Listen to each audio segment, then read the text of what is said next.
This is a test. This station is conducting a test of the emergency broadcast system. This is only a test. James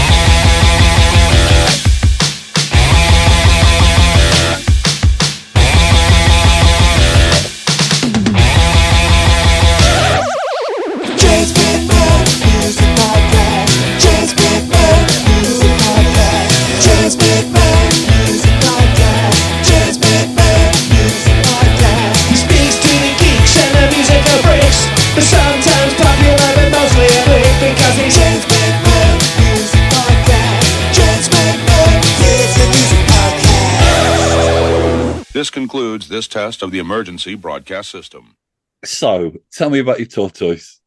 Well, we got a tortoise.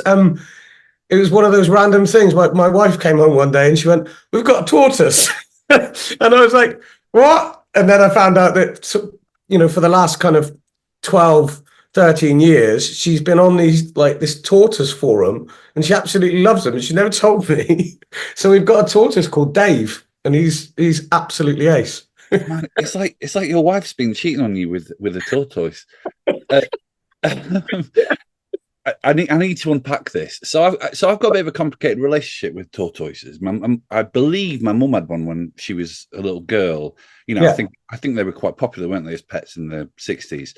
I'm pretty sure she listens to every episode of the podcast, so she may be shaking her head right now and going, "No, you just made that up." But I'm pretty sure she told me she had a tortoise, and I'm pretty sure it just went missing one day because they were like there was a spate of tortoise thefts in the area because they were very desirable pets. And me and my wife have talked about getting a tortoise at some point because we're like, we love animals and stuff. Yeah. But the thing that freaks me out is that I'm 43 right now, so if we got a tortoise, it's very likely to outlive you. I mean, I'm not sure I can deal with that. Yeah, I mean, so Dave, all being well, he should live, probably 80, 90 years. He's nine now. So, the thing I find really hilarious when we first got him, there was all this kind of like hoo-ha about like what we feed him, what sort of light that he has to sit under. And it was like, my God, these are basically prehistoric animals. And yet, you mustn't feed them this because they will die. And you mustn't feed them this because they will die. And they need light of a certain type, otherwise they will die. And I'm like, how have they managed? All the time. That is wild. I think I was looking up. I can't remember why, but this is an insight into my internet habits. But I'm sure I was looking up the other day that the oldest pets, because we just got a new guinea pig. We're guinea pig people, right? Someone was telling me about that they had a guinea pig and it lasted to 15 years old, and that's like Yoda stuff. Like guinea pigs don't go that long. And I was thinking, what's the oldest animal alive now? And there was I'm sure there was a tortoise that I read that was like pushing 300. Yeah, so there's a couple of it's weird that I have these bits of like random bits of them. So at the Cotswold Safari Park, they've got 3 or 4 Galapagos Island tortoises, giant tortoises, and I think one of them's about 350 years old. And they're just magnificent creatures. But what I also love is the fact that I'm on a podcast about music, talking about tortoises. Oh no! There's a lot of that sort of thing. I'm just going to get I'm going to talk to you about your music, but I just let's keep tortoising on for a second. Yeah. So I'm really interested in history and like alternative history and sort of spirituality in a way as well. Sort of where did we come from? What are we about? I think that stuff's fascinating and probably something that we will never be able to answer. But I'm interested in trying to answer those questions. Yeah. And I was thinking the other day, I was listening to a podcast and they were talking about AI, and we talk about AI in a very in a very fearful way, and for lots of reasons, rightfully so. I think it's going to reshape the world in a way that we don't really understand yet. But someone was saying how they were starting to use AI to understand the language patterns of whales, like blue whales, and so if we can understand what blue whales are saying, and if blue whales, they can live to like 500 years. Yeah. So within like 4 generations, 5 generations of blue whales, we can find out things that were happening thousands of years ago. I mean, admittedly, if they were happening in the sea, but that's kind of wild. I feel like if we can learn to talk to tortoise, then we can be like, oh, what was going on? Like, well, here's another random bit of information about whales. So they're one of the only animals on the planet that can pass on. They noticed it on a, I think it was a David Attenborough documentary, but they realized that these whales were passing on knowledge to their offspring generationally. So,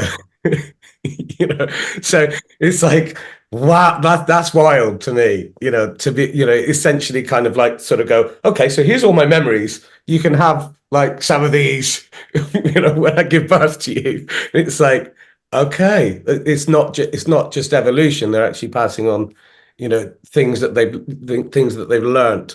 They learned this new behavior in order to swim in shallow waters, and how to get back out to deep water. And they found that their offspring were literally immediately doing it.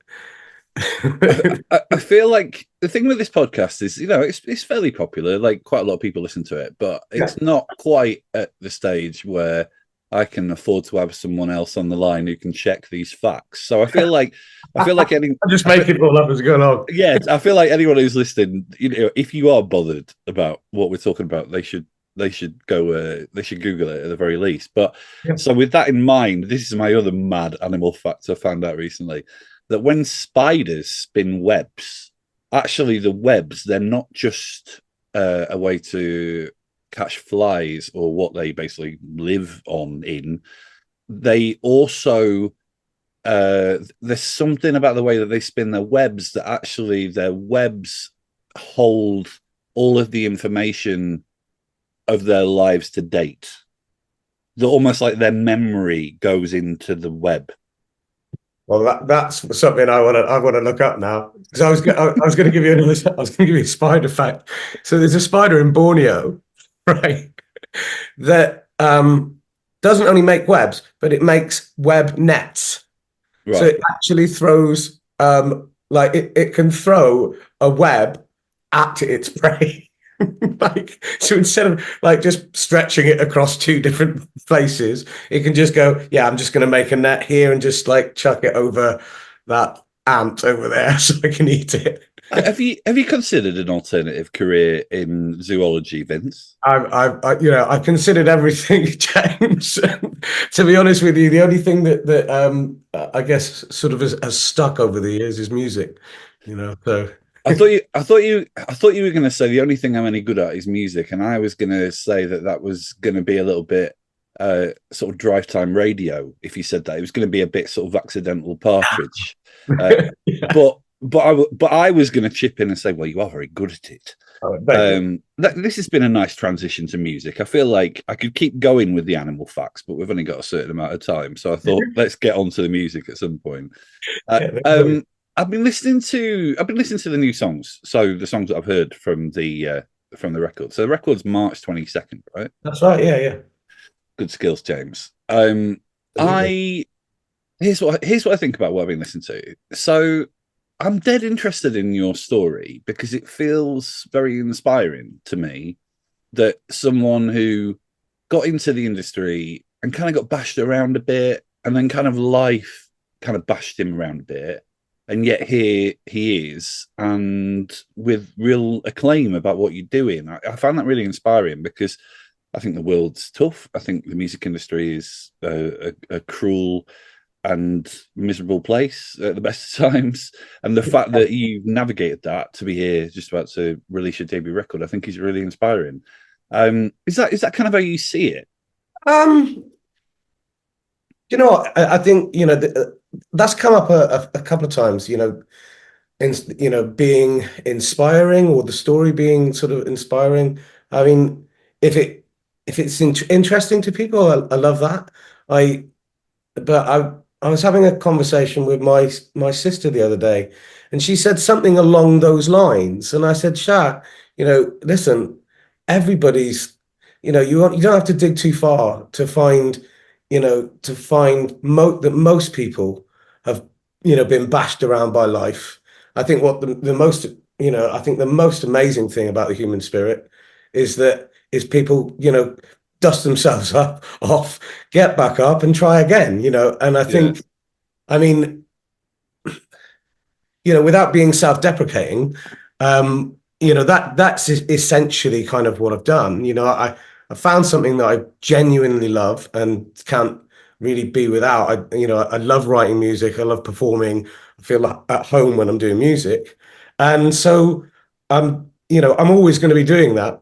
But along the way, it's a cruel mistress for sure. Like, along the way, you get knocks, and the whole idea of trying to fit in, and all that kind of stuff. It's just a learning curve that that spanned over a couple of decades, I guess. Yeah, but I also think, I mean, I appreciate what you're saying there, but I also think I was listening to the song "Blame Myself," and I'm really interested in Stoicism. I think that Stoicism, the sort of philosophy of Stoicism, this idea that almost I don't know, it's almost, I've done a lot of therapy in my life. I've had some sort of mental health stuff in my life. And I think a lot of the way that we talk about being bashed around by life is actually not especially advantageous to actually moving forward. I think a lot of what men in togas were talking about 2,000 years ago in Greece or Rome or whatever when it was almost about sort of mental toughness, I actually think those lessons are still really valuable today. And a lot of that is actually about being honest with yourself. And the fact that this song, dead on, the fact that this song is really like sort of owning your, it's got positives in it, but it's also sort of owning your mistakes. It's you, warts and all. I wonder. Sorry to cut you. No, go for it, Vince. I think that is kind of in some, what it's all about for me. And actually, I think a lot of the record is about that for me. I feel like, I've had issues over the years, had a mental breakdown when I was in my 20s. I've struggled with not feeling good enough. I don't read or write music. So, coming up in, in a world where sort of suddenly I'm playing with this guy and this person's on the stage, and they're all like kind of going, oh yeah, this is in like D minor, and it's got this, and I'm like, I had loads of issues with sort of like feeling inadequate, feeling like I wasn't good enough, all of those kind of things. But actually, I think the major thing that's happened to me in the last kind of couple of years is I've just realized, do you know what? It's all right. It's okay. Like I'm middle-aged. That's all right. I have got gray hair. That's okay. Do you know what I mean? And it's given me a lot of strength. I feel like that, the acceptance of the fact that, what's the point? For me, I've just realized that you spend your life looking back, then you're not living, you're not actually achieving anything in terms of, you're not living in the present. You're not enjoying, the adventure that you can have in life. What kind of helped shape that realization? I mean, I think one of the things that that definitely did happen and helped with the feeling of inadequacy was I wrote a song, and it was kind of out of the blue, but I wrote this song, and then Fedde Le Grand wanted to release it.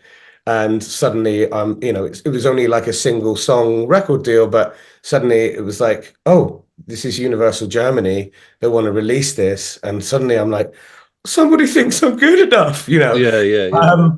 So there was that. But I think what the wider aspect of that was, it just made me realize that actually everything I need is is in within me. It's not like I don't need other people to, to validate what I do. And I think that kind of just started that journey of kind of going, do you know what? It's okay. And, what I do does have, what I do does have value because it has value to me. That's, so yeah. But you say that, but also the fact that you've been doing this such a long time, and that you haven't kind of thrown it in and become a zoologist. There must have been the belief.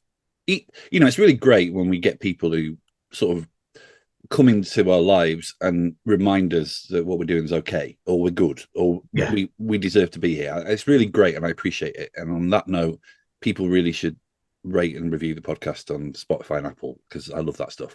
Yeah. But you must have known, because otherwise, why would you keep going? Good question. Thanks. I think deep down. I mean, I don't. I've always kind of, I'll write something, and deep down, I'm like, oh, that's really good. I really like that. Having said that, this is the first thing that I've ever done where, I've spent a whole career terrified, whether I come across that way or not, terrified of actually playing it to anybody. Right. I go, oh, well, listen, I might kind of outwardly go, yeah, listen to this, is great. But inside I'm going, they're going to hate it. They're going to hate it. This is the first thing I've ever done in my whole career where I think it's down to honesty. Like, there isn't a dishonest lyric in the album. It's just me, warts and all. And I think because of that, it's unapologetic. And also because of that, I'm just really proud of it. And I've never been in that situation before where I genuinely wouldn't change a note on the album. And for me, that's a career. That was something that I'm not sure that I ever thought I was going to be able to do. It's the album that I never really thought I would get the chance to make, especially at this point in my career. If you had I mean, it's easy to, wisdom of hindsight. It's a cliche for a reason. But if you could have your time again, would you have avoided the kind of voice route, or do you think you kind of had to do that in order to kind of arrive at where you are today? I don't think I was ready until now. Yeah. And I mean, people talk about, one of the things my manager, said when he first met me is like, you should have had a manager 15 years ago. And I'm like, yeah, but you wouldn't have wanted to manage me 15 years ago because I was crap. I mean, like I look at my first album and I love it, but my very first sort of like demo album that I did, I think I wrote one song on there that's really good, but accidentally, and I wasn't ready before. I think if I had my time again, I'd probably make all the same mistakes, and I'd probably still have, all the mini wins and losses. I think, for me earlier on, I think because of the insecurities I had, I think I was, there was quite a lot of self-sabotaging, going on. I think, opportunities came and went. And it wasn't that I ran away from them, but, for whatever reason, those things, didn't happen. But yeah, I don't think I would have, I don't think I'd avoid that route. I didn't want to do it. Wasn't it something about how you were basically being courted by a label and they suggested you should do it? Yeah, I mean, it was, so The Voice very openly kind of said, look, we're going to scout people. I mean, I think that happens on most of these shows, but like The Voice actually kind of openly said, look, we want to find, from whatever, circle, we want to find the best vocalists, in the country. So I got scouted and I wasn't really aware of The Voice. I didn't really know what it was. And then, it was, I don't know, it was about 3 or 4 phone calls. And in the end, I was like, well, why not? Like, so yeah. So I got on a train and went and auditioned. And the thing about it was that actually once I'd done the audition and once I'd sort of started doing it, I was like, I really, really wanted to win it. Yeah. Like I was like, I was like, I'm in. So yeah, I mean, I didn't want to do it, but once I was on it, it was like it was it was a good experience. Hated losing. Yeah, Who doesn't? yeah. I think if you're going to do something, you might as well try and do it well. I mean, not that I ever expected The Voice to be a sort of a sort of a bastion of punk rock authenticity, but I was actually quite shocked when I was reading. I was like, oh, what? So this wasn't actually just people who could sing a bit in warehouses who, kind of ended up on this show. I felt a little bit like when I was a kid and I found out that WWF wasn't a authentic sport, so to speak. But I mean, you are like, you are a man with real musicality. Like it feels like you are an artist as opposed to someone who just wants to be famous, wants to. I feel like that now. I mean, yeah. I mean, did you not feel like that then? I was starting to feel like a musician. I feel like now I feel like I feel like a recording artist. Feel like a songwriter. Feel like I have, there's that value in that. And also, I think like when I was young, I feel like fame sort of gravitated into my life, and then I found that there was a part of my life where I was like, oh yeah, I'd love to be famous. I mean, what the hell does that mean?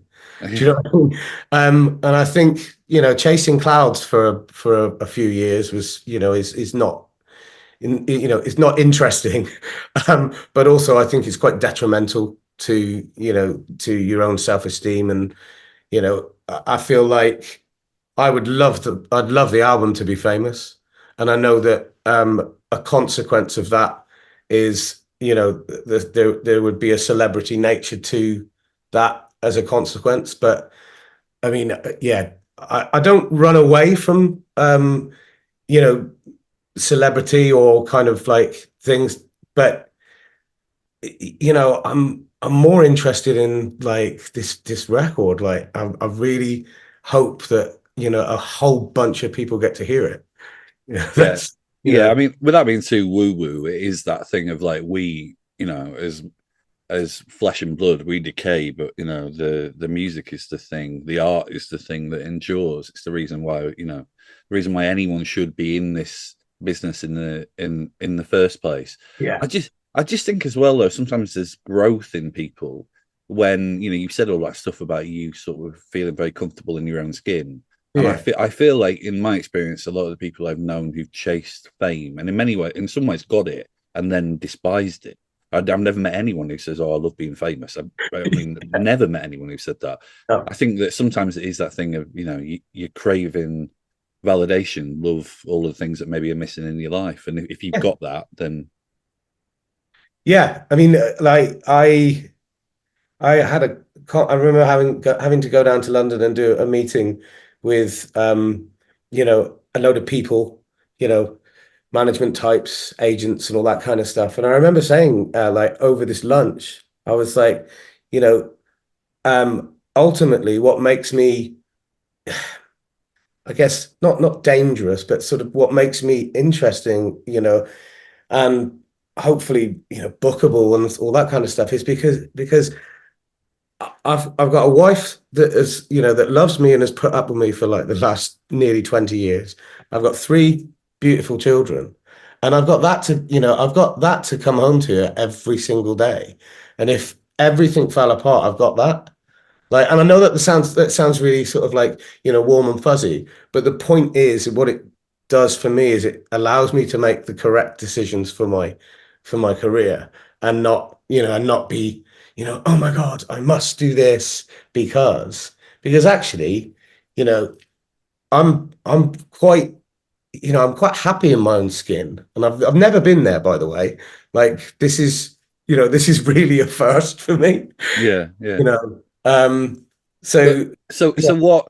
I mean, I need to ask you about the surgery, about the problems that you had with your back, and I wonder how much that a genuine life, it's sometimes with the music industry, and like I say, I've had my own. I've been pretty beaten up by it myself, from where my side of the fence. I've had some pretty rough experiences, and I've had a few things where I've actually just sort of witnessed real life. Whether it's just real things, and it puts things in perspective, and you realize that things you thought were really important, they probably aren't. Because actually, when it's life and death and health and such like, did that experience help with the perspective? Absolutely. Yeah. I can't, what I can tell you is that, I still to this day, I still don't know, how really I found I found a chap that, treats, he's an osteopath, but not really. And it's sort of kind of strange treatments that I went to him for 9 months. Haven't taken a painkiller for my back for the last 3.5 years. But before that, I was on morphine, amitriptyline, diazepam, naproxen, gabapentin, all at the same time, 24 hours a day, and I was walking with a stick. And my leg would just turn off, like randomly. Like I'd be walking, and that's why I would walk with a stick, because I'd be walking, and then literally my left leg would just go from under me. And not only that, without going into it, because I don't really, now that I'm free of pain, I don't really go into it, but it's exhausting. And anybody that has experienced any kind of chronic illness, the main thing about it is that it's just mentally and physically completely and utterly exhausting, because my day would start at a pain rating of about 6. It would go up to about 8 or 9 and come back down to a 6. There was never any let up. And now, I suppose, I'm not in pain. And so there's that element of yes. Yeah, totally. Yeah. And it has given me a real sense of perspective, because, actually, that you become your worst version of yourself, impatient, angry, pissed off, all of that rolled into one. And it's very, it's crap. It's the bottom line. But in answer to your question, it's given me a real sense of perspective. It's given me a new lease of life. I mean, I feel like for about 6-7 years I felt like I was like 80 years old. And so now it sort of feels like, I might be I don't feel middle-aged. I feel like I'm in my late 20s, because, relatively speaking, from where I was to where I'm now, I'm like, I jump out of bed. It's great. It sort of reminds me a bit, like I have this thing, I have OCD. I talk about it on the podcast all the time, but I have really struggled with repetitive thoughts and a thing that we call rituals. So it's basically the idea is, it's basically like people who have OCD, they do rituals in order to sort of like relieve the mental distress. So whether that's tapping or washing their hands, and the thing that's most difficult about it isn't actually being in it, although that is very distressing. It's that feeling when you're approaching a bad patch, and you're like, okay, well, this could be a month of just waking up every day, and this being what is ahead of me. And there's this friend of mine who had some real mental health problems. They're a bit older than me, and I remember them saying to me, "Oh, they really felt like, not that they'd been cured, but they were a lot better." And they were saying, "Oh, there's no one on the planet that likes a cup of tea more than me now, because it just tastes in such a way that it never did."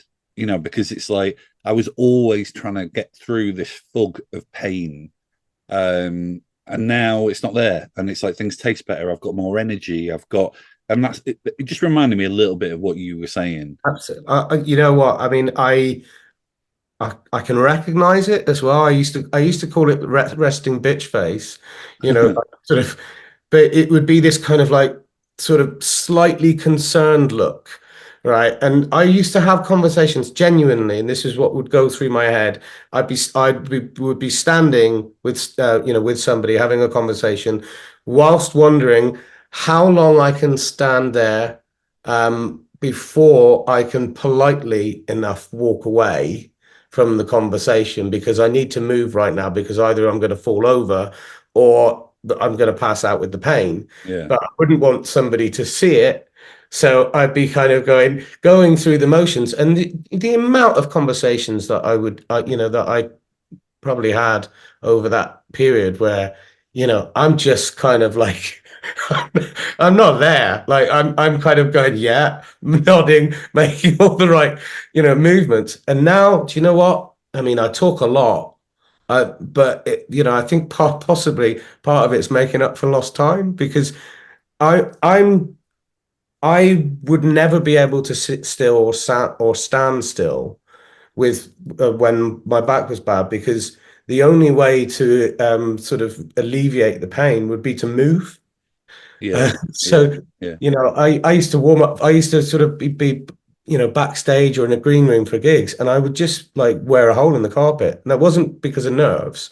It's just because there was no way of sitting or laying down or getting comfortable. So now it's great. I mean, I'm sitting here with you, and I'm kind of like, I'm so relaxed. That for me is, that's a gift for me. Vince, I have to say, I have that effect on people. Well, welcome aboard. The other thing I found really inspiring, I mean, everything you've said. We started this conversation with you saying, "Oh, it's great if people see it like that, etc., etc." But your story is very inspiring. There's this thing. I'm going to be a bit woo woo again here, but like the thing with during the pandemic when you buy the horse box and you basically turn it into a mobile coffee store. Yeah. And then obviously you end up serving a cup of coffee to someone that helps your career in a very significant way. Yeah. It's dead interesting that, because on one hand I'm almost like, oh, that's the cosmos, that's fate, that's but on the other hand, I also think it's sort of testimony to, if you put yourself out there, like if you like, it's so weird, this podcast, like, when I started this podcast, it was during the pandemic as well, and I was in a bit of a sort of, I wasn't getting a tremendous amount of writing work, and that was quite difficult for me because I'd done it for 20 years. Yeah. And then every day some opportunity comes about because of this podcast, like I get more writing work or what have you. Yeah. And how do you see it? Do you feel a little bit like, I mean, I know that you had a mortgage and kids and you kind of had to make something happen, but do you see it as like, as a bit woo, or do you see it as almost what I'm saying is that if you put yourself out there, good things happen? I mean, I think there's that element of like, my dad was a golf nut. He was a fanatic about golf, and he always used to talk about the time when Jack Nicklaus chipped in on the 18th hole of the US Open, and someone went, "Lucky bastard," and he turned around and went, "Well, yeah, but the more I practice, the luckier I get." Yeah.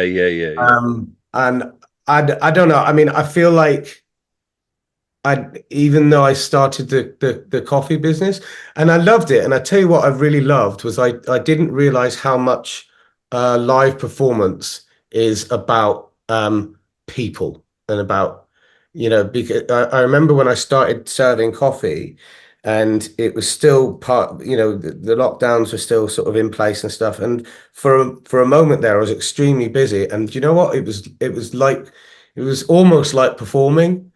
Because it was like somebody would come to my window and I'd have a good old chat with them, give them a coffee, and they'd be on their way. And there was quite a lot of, I didn't realize how much, for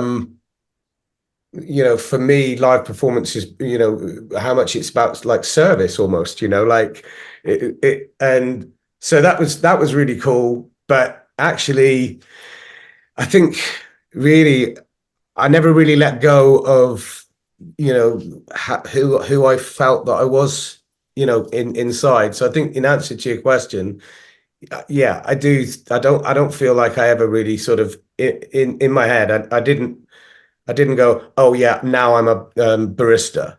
You Yeah, know, yeah, yeah, yeah, there's never been a plan B for me. yeah, You know, I'm in my mind, I've always been a recording artist, and I always will be a recording artist, and I am a recording artist. And it just, it was like the coffee rocks business. That was it was just it was how I was brought up. It was like if you haven't got enough money, go and get it. You know, yeah, yeah. you I know, think if you want that, go and get a paper round. Like that. you, That's you do seem like a born stoic. Actually, I'm sort of wondering what you'd look like in a toga. well. I mean, we could go back 20 odd years to when I was at uni. I think I went to parties. The other thing I've sort of been trying to do for this entire conversation is because we started with tortoises, and this is an insight into the mind of a music journalist. Is I've been trying to make some kind of Aesop's fable kind of sort of analogy between sort of like he could have been like a rabbit winning the race, or he could have been like a tortoise, slow and steady. And here we are. Do you know what I mean? This is what journalists do. We're terrible. Yeah. We're terrible like that. But I do think there is something. I don't know. I just when I was listening to the new single today, and I was just thinking, this is such a good thing to have in the world. This guy's voice, and I mean that sort of metaphorically, and also just the noise that's coming out of your throat. Yeah. And I just don't know. I don't know whether a man in his early 20s could have done that. Yeah, absolutely. Yeah, and you wouldn't believe it either. I think, I feel like I feel like a lot of artists and a lot of writers, in all formats, like to a certain extent, patronize an audience. I feel like people have inbuilt bullshit meters, especially and now. I think, yeah, and I feel like if people might not know exactly why they don't like something, but they will just not like something, and I feel that that is inherent. So, for example, if I was 20 years old, writing about, the scars of life and all the things that have happened to me, I kind of feel like even if you didn't go, oh, that guy's 20, how could he possibly, experience that? I think even if you didn't know that, you would just kind of go, something doesn't feel quite right, and therefore I don't like it. yeah, And therefore, I'm going to listen to something else. And I think you're right. You know, I think that's part and parcel of that. I wasn't ready. I feel like certainly this album, the next album is, I feel like this album's about, acceptance. I think then, the next one's going to be about defiance, Oh, amazing. But it's, I wasn't ready to make an album like this, and certainly not in my 20s. Well, listen, Vince, I wish you all the best with it. I've had a lovely time talking to you. I feel like we should probably do this again at some point, and we'll just talk about Tortoise. I don't know how your team would feel about that, but I'll put it on the list of crazy ideas that I have. Listen, all the best with it, and thanks for speaking to me. Hey, listen, it's my pleasure. Thank you, James. All right, Vince. Take care of yourself, man. Bye bye.